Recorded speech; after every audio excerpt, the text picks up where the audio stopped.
The noose swung from the locker vent like a metronome, ticking down the seconds it took for Maya Carter to understand what she was looking at. It was Monday, 7:12 a.m., and the hall still smelled like industrial cleaner and old victories. Polished trophies, fading banners, the ritual spit-shine of a Midwest public high school trying to be better than it paid its teachers to be. Maya, counselor, first in, last out, felt the shock flatten her breath and then set it on fire. She didn't touch the rope. She didn't move. She just stared at the knot hanging over Jamal's locker, black tape forming a shaky, smiley face beside the coil like someone had tried to make it a joke. When Mr. Phelps, the custodian with a limp and a smile that could fix anything, rounded the corner, the light caught the line of tears slipping down his cheek. "I'll get it," he said, but Maya stopped him with a quiet, "Don't. We need to do this right." By 7:19, the principal, Ms. Lennox, was there. Cardigan-like armor, voice tight with policy. "We're treating this seriously," she said, and for a moment hopes lifted. Then came the words that dropped like a lid. "It could be a prank?" The SRO, a man with forearms like batons and a name tag that read R. Dawes, circled the rope and took photos on a phone that looked personal.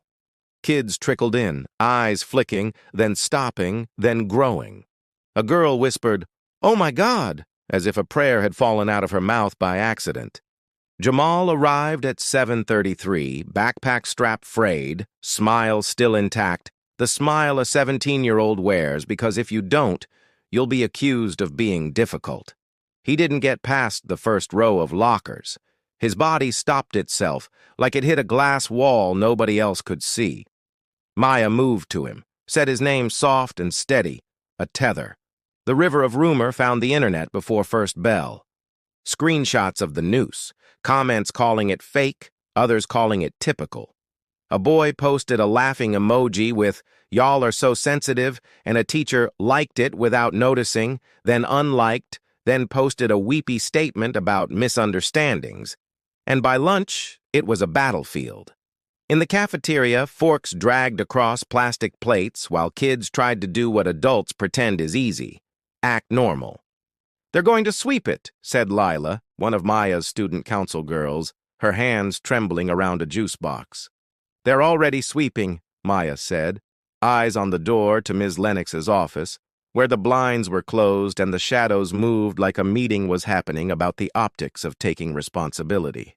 At 2:04 p.m., the district email arrived, and the subject line did the work of an entire century. "Incident at North Ridge, addressing concerns." The body swore this was not who we are, then pivoted into the vacuum of, "We are investigating." It was the tone of a car insurance company describing an act of God. Maya printed the email, circled words, wrote in the margins. Her phone buzzed, a message from Jamal's mother, Rochelle, who worked doubles at the nursing home and still greeted the staff with honey in her voice. "Why didn't anyone call me?" it read. The second text came faster.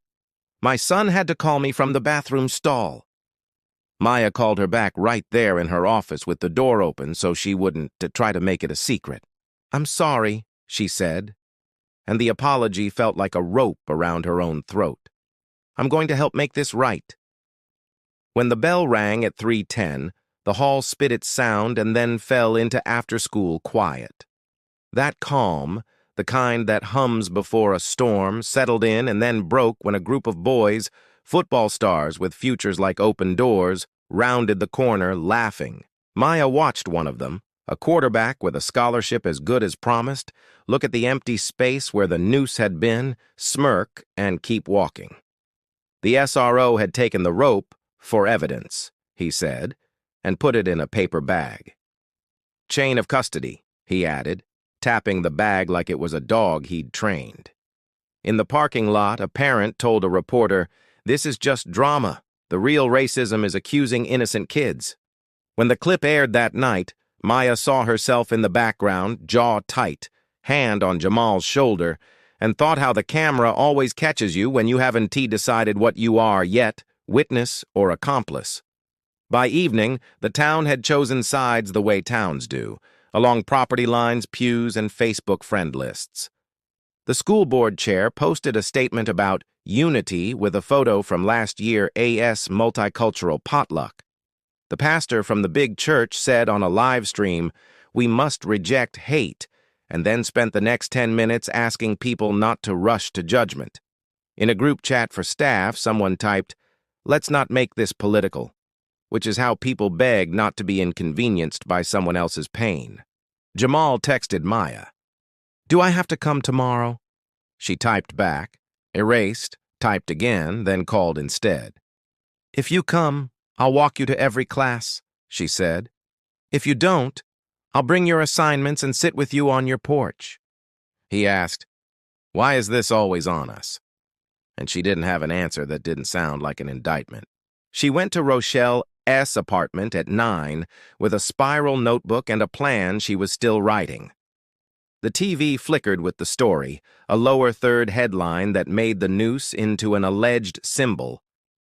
Jamal sat on the edge of the couch, hoodie up, eyes down on his shoes. Rochelle stood like a small hurricane, motion contained but churning. "I'm tired of being graceful," she said. "I'm tired of letting people be comfortable with what hurts my child." Maya said, "Then let's be loud." They talked names, the board members who would dodge, the teachers who would stand up, the students who would risk discipline for a walkout, the one reporter who still did more than read press releases. When Maya left, the night felt sharper but honest, like the first breath after you stop pretending. On the drive home, she rehearsed the email she would send in the morning, the public one, the one CCing everyone who hates CC lines. She pictured the rope again, its swing, the cold efficiency of a knot that carries centuries, and felt the heat rise in her chest. The town had asked, was it a prank? The better question had always been, what does your first instinct reveal about who you are? The moral of the night was plain. Neutrality in the face of harm is just harm with nicer manners. The school woke up to a different kind of morning. The kind where even the fluorescent lights seemed to hesitate before flickering on. At 6:58 a.m., Maya hit send on the email she had drafted 3 times and softened none. The subject line read, "Formal complaint. Racial threat at North Ridge. Immediate action required." She CC'd the superintendent, the board, the union rep, the district's general counsel, and, because she knew what made people move, the local paper's tips inbox. She didn't use euphemisms. She wrote the word noose 5 times. She named the date and time. She attached student statements, photos, the policy section on threatening symbols, and the federal guidance she knew by heart, highlighted like a flare. By the time she pulled into the lot, the parking air had that brittle feel of a day about to splinter. She texted Jamal, "I'm by the side entrance," and watched the door in case he needed to turn around. At 7:21, the first wave of kids came in. Quiet the way kids are when they think a grown-up might be watching the wrong things. Lila met Maya by the guidance office with a printed stack of "We Walk with Jamal" of flyers she'd mocked up on Canva at midnight, the ink still tacky. Beneath the headline was a simple pledge. "We refuse to minimize harm. We demand accountability, safety, and truth."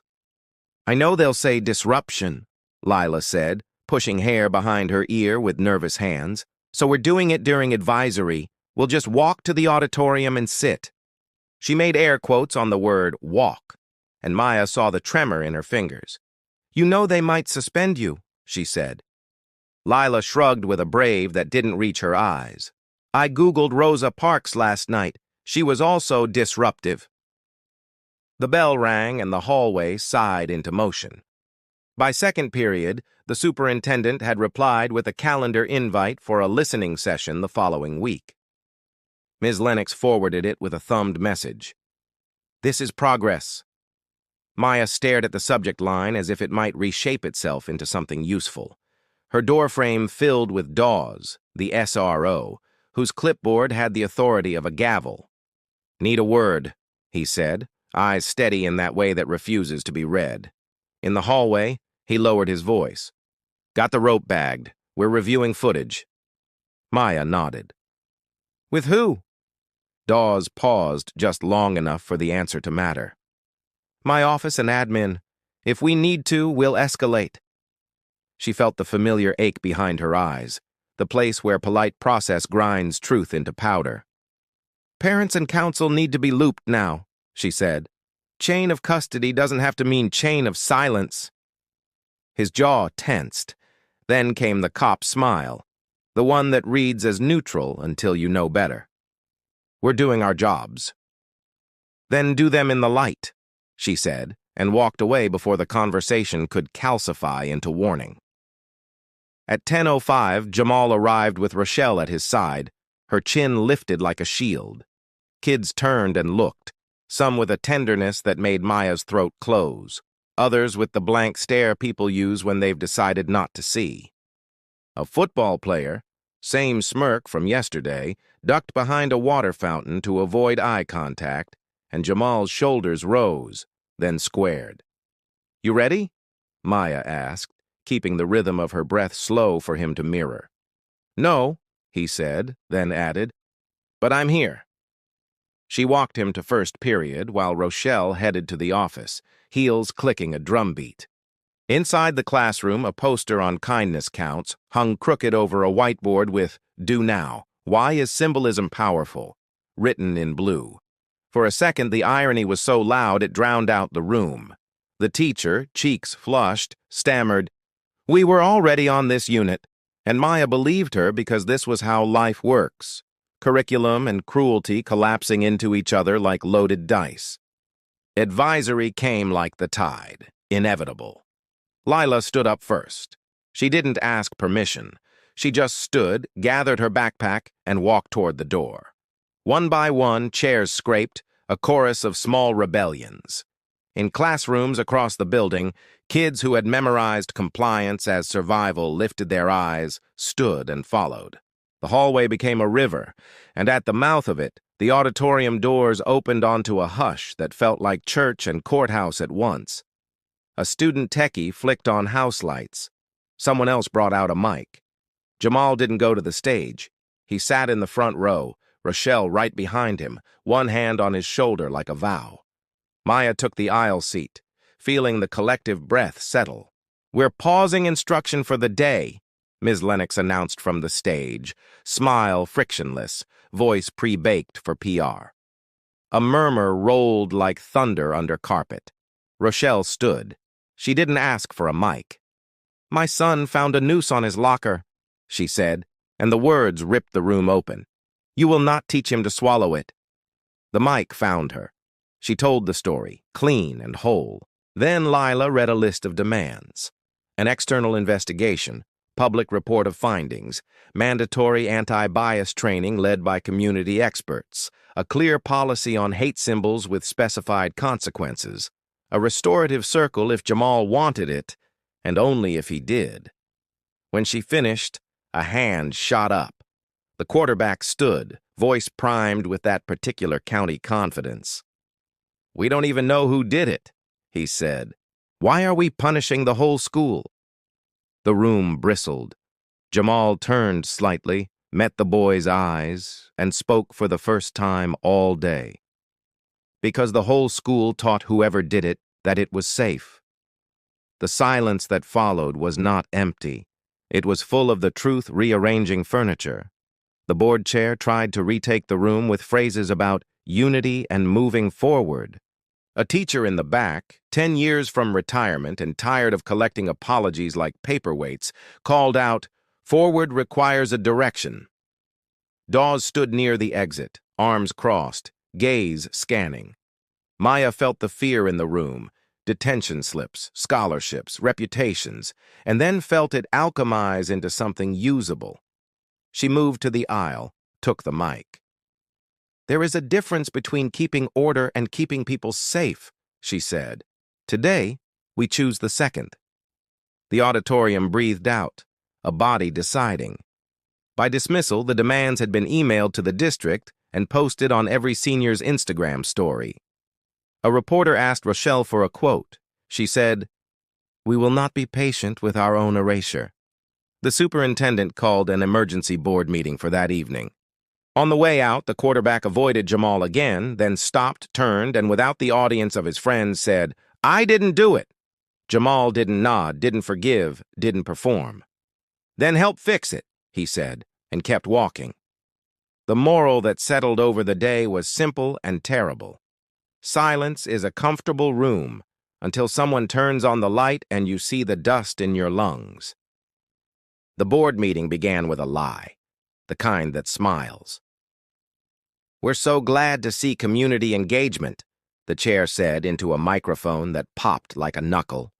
It was Tuesday night, fluorescent lit, folding chairs in tidy rows, the smell of old carpet and faint coffee, and the whole town came dressed in their beliefs. Rochelle sat in the second-row purse at her feet like an anchor. Jamal beside her in a hoodie and jeans that made him look like every other kid in America, except for the way people stared at him as if he were the headline and not a human. Maya slipped into the aisle seat near them, legal pad in hand, a highlighter tucked behind her ear like a blade. She had reprinted the demands and clipped them to manila folders for each member because she knew how paper can force hands. When the chair called for public comment, the first man up wore a jacket with the school logo and a pin that said alum. He cleared his throat into the mic and said, "I just don't want my kids punished for something they didn't do." The room hummed with assent from some, discomfort from others. Rochelle squeezed Jamal's knee. The second speaker was a black veteran with a cane and a voice like a drum. "You need to call a noose what it is," he said. "Where I come from, we call that a threat, not a prank." When it was Maya's turn, she walked to the podium, spine straight, heart jackhammering. She didn't look at the board first. She looked at the cameras, local news, phones braced in trembling hands, a live stream icon that meant the town couldn't keep this in its walls. "I am here in my capacity as a school counselor and as a mandated reporter," she began, because she knew titles open doors that dignity alone can't. A noose on a student's locker is a racially targeted threat. Our policy references symbols of intimidation without specificity. I am asking you to adopt a clear policy, commission an external investigation, release the findings, and commit to training. She paused. "And I am asking you to protect this family." She handed the folders to a staffer and watched them travel down the dais like a test the board might pass or fail in public. Then came the boy, the quarterback from the hall, cheeks flushed, eyes scanning for his friends and finding none. He stood with that athlete posture, shoulders back, chin up, and surprised everyone by clearing his throat like someone about to jump into cold water. "I didn't do it," he said quickly, "but I know the kid who did." A murmur ran through the room like a rip current. He looked at Jamal, and for once there was no smirk. "He's not here tonight. He's scared. He said it was a joke, and I told him it wasn't." He swallowed. "He's my friend. He's also wrong."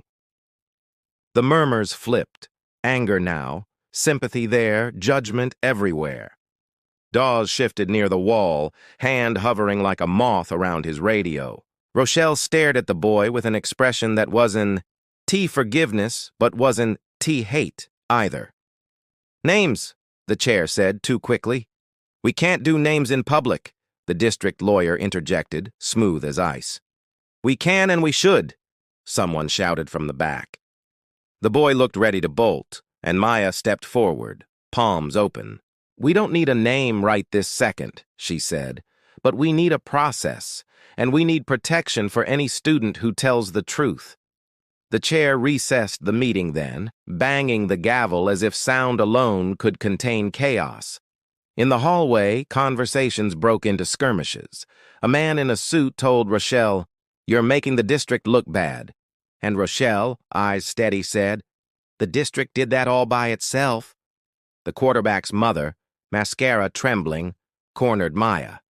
"He's a good kid," she said, voice thin with fear. "He made a mistake. Not my boy, his friend." Maya heard the confusion in that sentence, how a mother can feel both mother and jury with no robe or oath. Good kids can participate in harm, Maya said gently, and good kids can also repair harm. The board reconvened with a proposal. Hire an external investigator, suspend the alleged perpetrator if identified, and implement interim safety measures, including escort options and a dedicated reporting portal.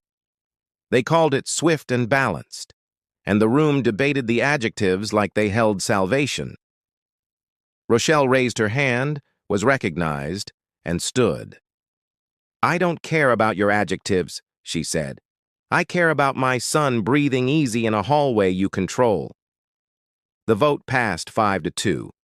The chair announced a timeline, vague enough to stretch, specific enough to sound official. When the gavel dropped, some clapped as if for civility, others didn't, and the cameras caught every ambivalence. In the parking lot, the quarterback approached Jamal under the sodium lights that turned everyone into versions of themselves with softer edges. "I can take you to him," he said, voice barely above a whisper. Rochelle bristled. "Not tonight," she said. "We don't do ambush justice." Maya stepped between the boys and the weight of the night. "If you're serious," she told the quarterback, "you call me tomorrow. You come with a parent. You put it in writing. Truth needs a spine." He nodded, a shamed relief washing over him like rain after sprinting. As they parted, a car rolled by with its windows down, a voice from the darkness yelling, "Keep politics out of school!" The absurdity scraped at Maya's ribs. "They're already in school," she said to the air, to the sky, to anyone listening. "They're in the locker, the lesson plan, the lungs." At home, Jamal sat with headphones on, not playing anything. Rochelle stood at the sink, hands braced on the counter, eyes closed. "We're not done," she said to the quiet. Maya's reply landed in a text. "Tomorrow we push for safeguards in writing, and we prepare Jamal for the questions he should never have to answer." Jamal typed a single line to Lila. "Thank you for walking." Lila wrote back, "We're still walking." The moral of the night reached them all the same. Accountability isn't vengeance. It's the only way to love a community enough to make it honest. By Wednesday, the building felt like a stage where everyone knew their lines except the ones who mattered. The external investigator arrived in a navy suit and flat shoes that did an odd tea-make noise. Her name was Adrienne Cole, and she introduced herself to Maya with a handshake that said she'd been in rooms like this before and lived to write reports no one wanted to read. "Neutral third party," she said, and Maya watched the phrase try to stand upright against gravity.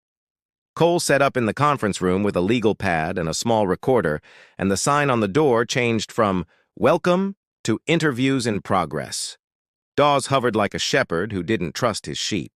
Ms. Lennox floated in and out with platters of store-bought cookies as if sugar could sweeten a bruise. The quarterback called at 8:12 a.m., voice thin as a dial tone. "I can come in third period," he said. "My mom's with me." They arrived on time, eyes trying not to ricochet off the stairs. Cole greeted them with no judgment in her posture and asked permission to record. The mom nodded, clutching a purse like a life vest.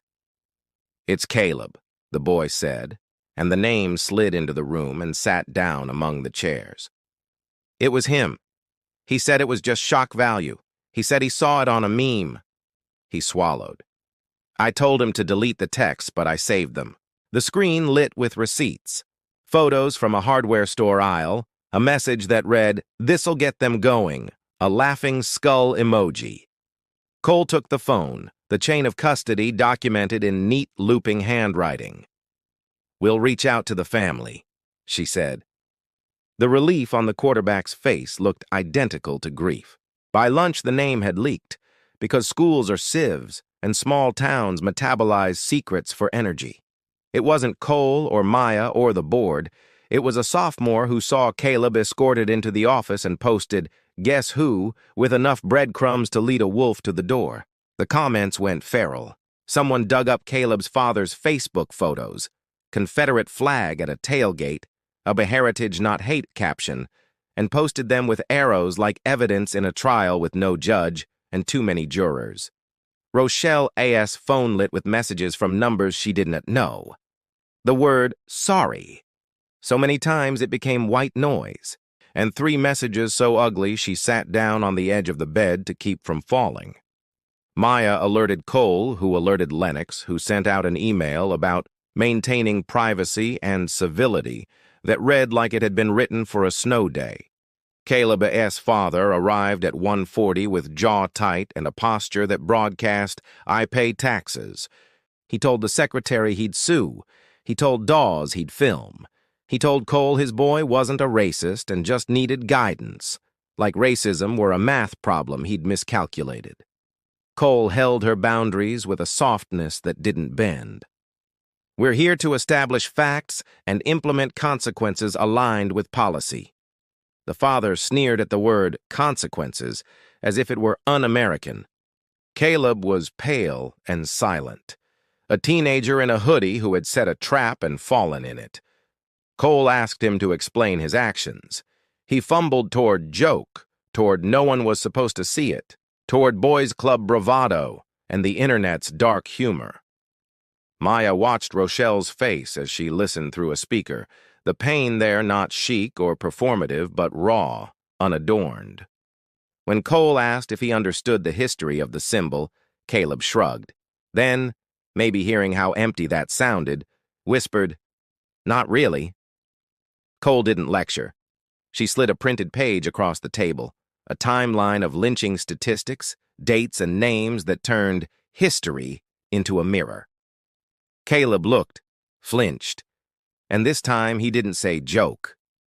The interim consequences were immediate: suspension pending investigation, removal from extracurriculars, a safety plan for Jamal that included voluntary escorts, priority counseling sessions, and the option for a restorative circle later, only if Jamal wanted it and only after accountability was clear.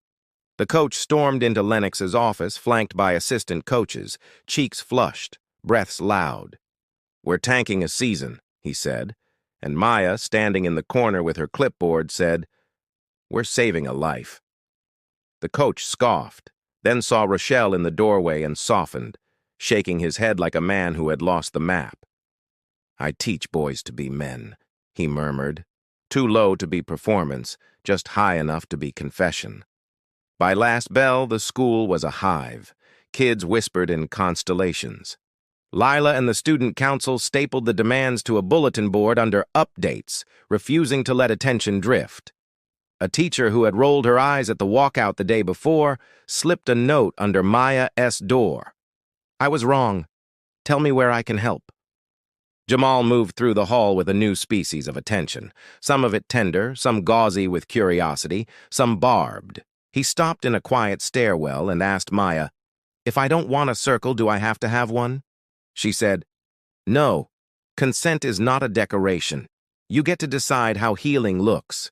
That night, after the superintendent's official statement named "a student" and disciplinary measures, a GoFundMe appeared titled "Protect Caleb's Future," dressed in the patriotic language of second chances without once saying the word harm. It raised $8,000 in 3 hours. Rochelle closed the tab like she was shutting a window on a storm. She turned to Jamal and said, "Your future isn't a fundraiser, it's your right." He nodded, not yet believing, but willing to borrow her certainty until his own grew roots. Cole emailed a draft of policy language to Maya to review, lines underlined for clarity. Hate symbols, including but not limited to nooses, swastikas, and racial slurs, will result in immediate suspension pending investigation and may include expulsion. She added a note. "Precision is mercy." Maya wrote back, "Yes." The moral of the day carved itself quietly. Accountability is not a witch hunt. It's a lighthouse, and some will curse it for revealing the rocks. By Thursday, the town was split down the middle like a road with fresh tar, one lane moving toward honesty, the other trying to U-turn into yesterday. The district published the interim policy on the website, a clean PDF that looked almost gentle online until you read the words and felt the edge. Adrienne Cole kept interviewing, building a mosaic of truth from shards no one wanted to hold. Rochelle's living room had become a situation room. Poster board schedules, a spiral notebook of names and asks, a stack of copies of the new policy with sticky notes like flags. Maya stopped by before school with bagels neither of them ate, just tore into nervous halves. "Community forum tonight," she said. "They're calling it Healing and Dialogue." Rochelle gave a laugh without any joy in it. "They love words they can pose with." Still, she agreed to go. Jamal said he might.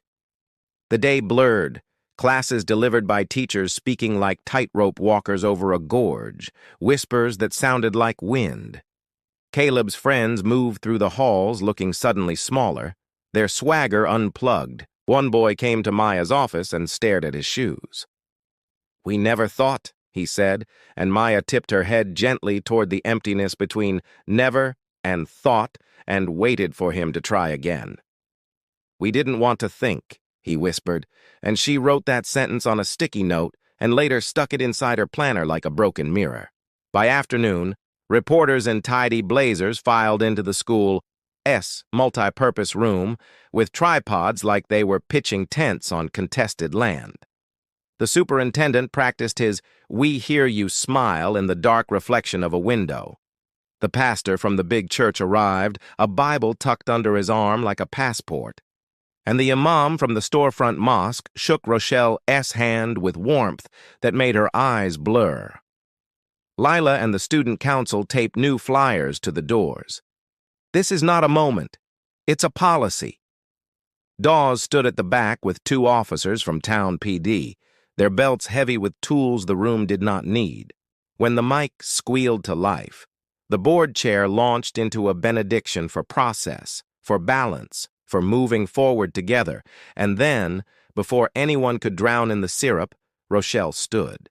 She kept her voice low because she knew anger can be used against you like a special effect. "Moving forward is not the same as moving on," she said. "My son woke up 3 times last night sweating and shaking." She glanced at Jamal, who had slipped in late and sat in the edge row, hoodie up, hands clasped. "He should not have to be brave to be educated." Applause rose and then fractured as a man in a varsity jacket, Caleb's father, stood and lifted his chin. "My boy's life is ruined over a mistake," he said, pronouncing mistake, like he was placing a small pebble on a scale already heavy with history. He said sorry. The word hovered, fragile, looking for something to land on besides itself. Adrienne Cole didn't take the mic, but she stepped forward with a hand open, not to perform, but to steady the room. "Accountability isn't the opposite of compassion," she said from the aisle, not elevated, just present. "It is the shape compassion takes when harm is done." She turned slightly toward Jamal. "Restorative processes can happen when they are earned. They do not replace consequences. They expand them into learning." Jamal shifted, pulled the hoodie from his head like he was stepping from shade into sun. He stood, and the room quieted in that way that makes you aware of every breath.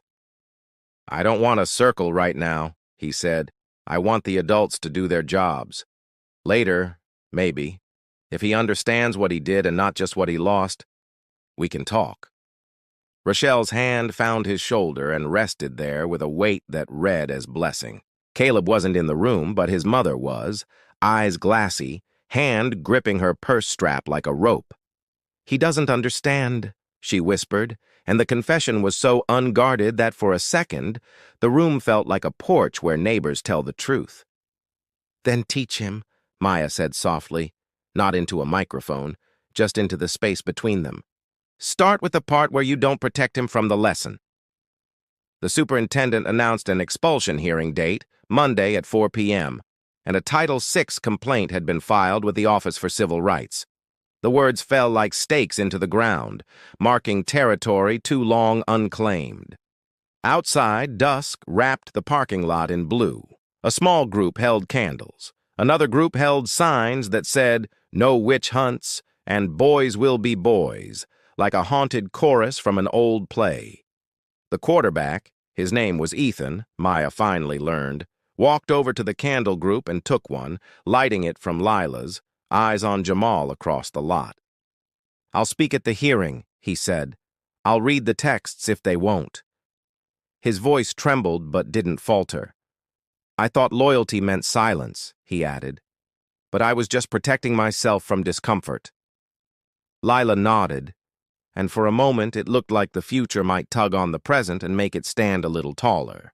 Late that night, Jamal sat on his porch and listened to the quiet that follows a storm, not because it's over, but because the town is tired. Monday at 4 p.m. arrived with the sound of chairs scraping and hearts doing their best to keep a steady beat. The hearing room wasn't grand, just a carpeted conference space with a horseshoe of tables, but it carried the gravity of a courtroom because everyone in it had brought their version of the truth like an offering. Jamal sat between Rochelle and Maya, dress shirt under a gray sweater, the collar a little crooked because his hands had shaken while he buttoned it. Across the room, Caleb sat next to his parents. His father wore a jaw of granite. His mother held a tissue so tight it looked like surrender. Adrienne Cole's binder was tabbed with the precision of a surgeon. The superintendent's copy was clean, like he'd rather not disturb the pages. The board chair read the procedures in a voice that turned blood into policy. First, the investigator's report. Second, statements. Third, deliberation. The mic clicked and the room leaned forward. Cole spoke without performance, laying out the timeline like a map. The hardware store texts, the photo of the rope, the video footage of Caleb entering before dawn, the testimony from Ethan, she said his name with care, who had brought forward messages, who was ready to read them aloud if anyone needed convincing. "There is no evidence of coercion," Cole concluded. "There is ample evidence of deliberation." Then she did the thing that changed the room. She named the history. "A noose is not a prank," she said quietly. "It is a symbol of racial terror. Its display at a black student's locker is a threat." She did not look at the cameras. She did not need to. The words were large enough to fill the space on their own. Ethan stepped up next, palms slick, voice clear. "I told him not to," he said. "I didn't think he'd do it. After, I told him to delete it. I saved it. That part is on me. I was scared of being the bad guy." He looked at Jamal, the apology held without demand. "I'm sorry I waited." Jamal nodded once, not absolving so much as acknowledging the cost of truth told late. Rochelle's hand tightened around his. Caleb's mother spoke then, not from a script, but a precipice. "He does not understand what he did," she said, turning to her son. "But you will." Caleb finally lifted his eyes. "I thought it was just a shock thing," he murmured, the words rattling in the small room like loose change. "I didn't think about all of it." He glanced at the printed lynching timeline Cole had introduced last week, and shame swept his face with a color nothing else could paint. His father leaned to the mic. "We're good people," he said. "This is a mistake." Rochelle stood, voice steady as a metronome. "Good people stop the harm they cause. That's the only definition that matters today." Deliberations happened in a side room with a frosted glass door that turned the board into silhouettes of power, the hall filled with whispers. The pastor prayed softly. The imam nodded, "Amen," by another name. A teacher passed Jamal a bottle of water with the care of someone returning a borrowed heirloom. Ethan sat alone, phone face down, as if he didn't trust it not to pull him back into the version of himself he'd outgrown by inches this week.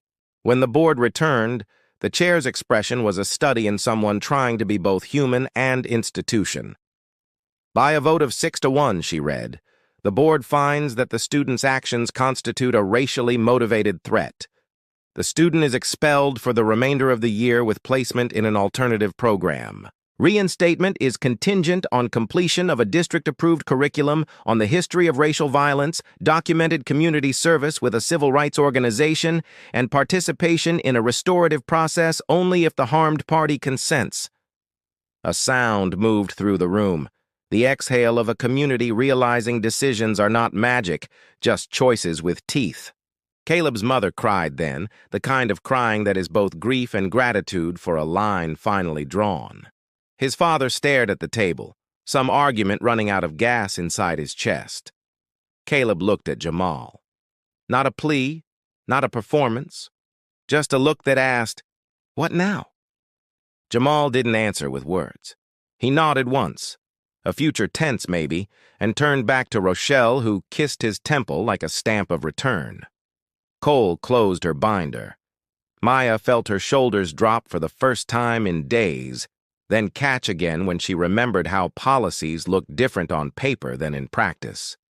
She took out a pen and wrote, under today's date, 3 words she planned to teach every staff member who would listen: follow-through matters. Outside, dusk gathered in the parking lot, the sky a bruise that would heal. Students clustered, some hugging, some arguing, all learning the choreography of public life. Reporters asked questions. The board dodged and then answered. The superintendent spoke more plainly than he had all week. Rochelle and Jamal walked to their car without drama. At the curb, Ethan stopped them. "If you ever want to talk," he said, "I'll listen." "Listening is a start," Jamal replied. "Learning is the rest." On the drive home, they passed the football field. The lights were on for practice. Boys running routes under a sky that didn't care, and a community that suddenly did a little more. The moral of this ending, if you could call it that, was not clean, but it was honest. Justice is accountability with a memory, and healing is the quiet work we agree to keep doing when the cameras turn away.